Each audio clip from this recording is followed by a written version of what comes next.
We're often told that global trade creates opportunity for everyone.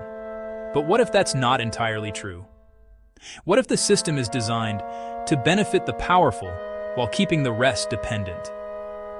Living in a developing country, this isn't just theory, it's something you feel every day. And strangely enough, this realization always takes me back to one film, Blood Diamond. Not just a movie, but a reflection of reality.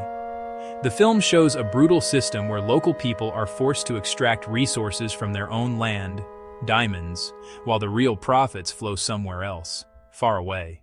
To corporations, to powerful nations, and the people closest to those resources, they're left behind. What's uncomfortable is this: that story isn't just history, it's still happening today. Across parts of Africa, South America, and even South Asia, we see the same pattern. Resources are extracted, control is external, and the local population sees very little benefit. So the real question becomes, how does this happen? The answer lies in geopolitics.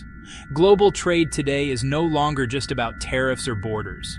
The real control happens behind the scenes, in policies, in regulations, in systems that most people never even see.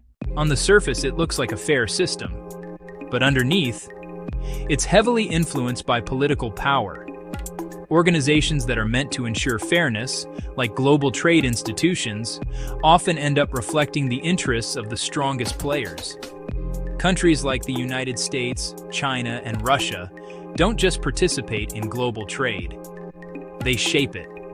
And sometimes trade becomes a tool, not for cooperation, but for control.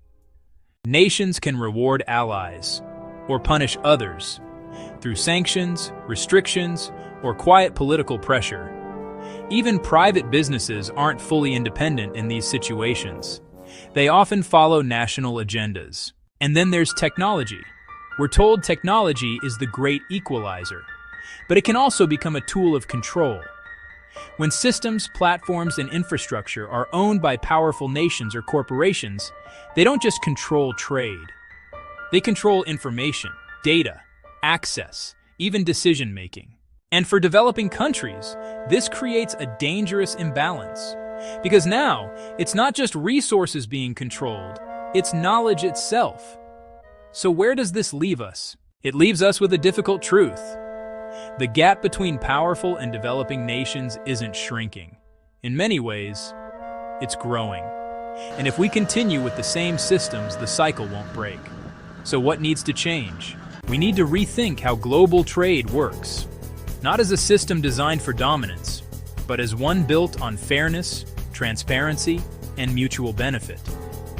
We need systems that protect local populations, that ensure resources actually benefit the people they come from, that reduce political manipulation, and that address real issues like labor rights and environmental responsibility. Because without that, we risk repeating the same story again and again, just like Blood Diamond.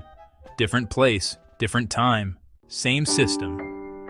And maybe the first step is this: not just accepting the system as it is, but questioning it, understanding it,